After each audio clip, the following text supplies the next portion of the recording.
Okay, Chief, first of all, congratulations on getting your man. 2 days ago, you said it was an island-wide manhunt, round the clock and everything, and GPD came through. The community should feel a lot more safe this afternoon.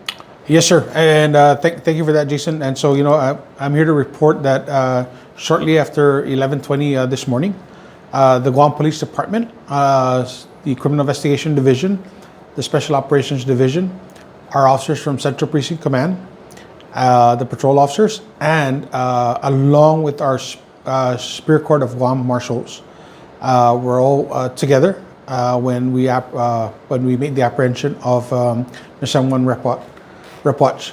So what led to this is that shortly before 8 a.m. this morning, there was a reported crash that occurred in Route 4 Adas by FME Sinajana. And the officers responded because there was also a report of a disturbance that was ongoing. When the officers arrived at the scene, individuals involved in the altercation had fled. A victim remained behind, and he had provided information that he was rear-ended by a vehicle, and that he was approached by an individual armed with a shotgun and a rifle. A shotgun and a machete.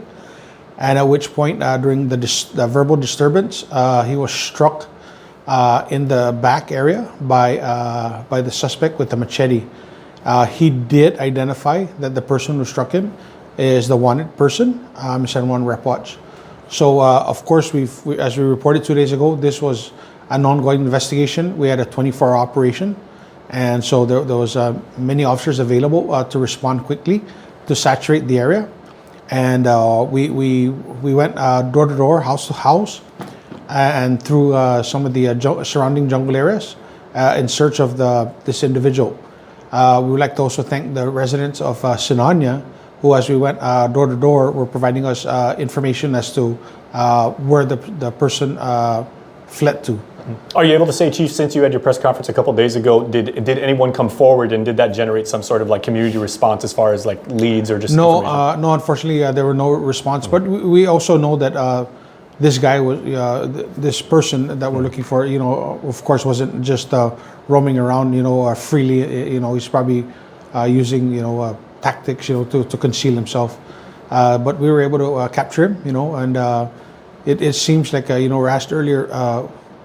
What was the crash about? But it seemed to be very familiar to their method of operation, where they would try to carjack a victim, and they would use either boxing in, or two cars to box in, or in this case now they've changed it up to intentionally. It seems like they intentionally ran into the vehicle in front of them, and there was an attempt, probably we believe, to carjack the victim. Are you able to say if the suspects, that the vehicle that he may have been using, is that the one that was being dusted, on the video that's being passed around?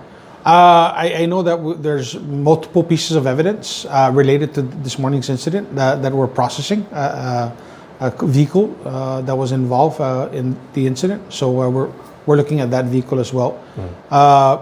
There is a second person that was taken into custody, but at this time I don't have a name. And like I said earlier, we just wanted to report to the community that this person has been captured. But this investigation is going to be very active, ongoing, and very fluid.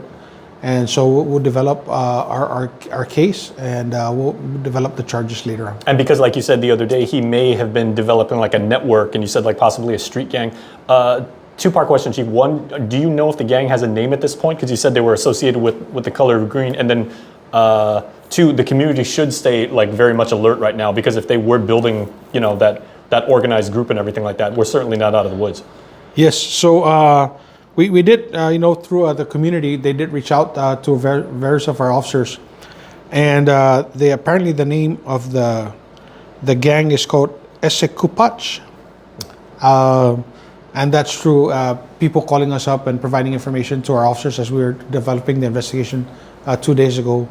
And so the gang likes green. Also, that's their gang green color. They go around.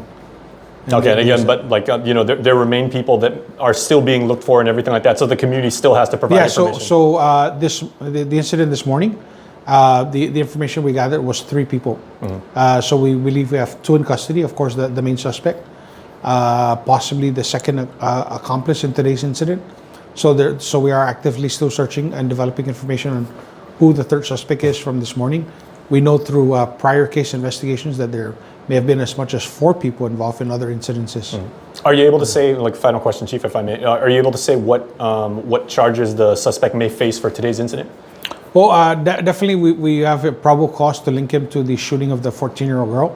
We'll use that charge at this point, to confine him. And our case again and our investigation will be ongoing. Whether or not charges will be levied against the other incidences that we believe he's involved with. Okay. Okay. Anything else, Chief? No. It is just a side note, though. Sure. It is National Police Week. Yep. And we like to invite the public to join us, especially Monday at our static display at the Gannon Shopping Center. Please come on and see the good work of the men and women in law enforcement, not just in the Guam Police, but throughout the public safety community. But one of the highlights for Monday is the Junior Police Cadet Program. So we're going to have our kids, our 5th graders coming out and marching, and showing us what they've learned over the past couple months. I covered that a couple of years ago. They snapped too, man. They snap too, yeah. So come out and They're see motivated. it. Come out and see it on Monday. Which officer's running the program this year? Sergeant Paul Tapao. Okay, so it's still Sergeant And we Tapao. have a great partnership with TOGI, a nonprofit group, and also the National Guard Counter-Drug Program. Okay. They've been the National Guard Counter-Drug Program. The soldiers have been out there working alongside Sergeant Paul Tapao in the different schools. And is Monday the Fallen Officers Memorial as well?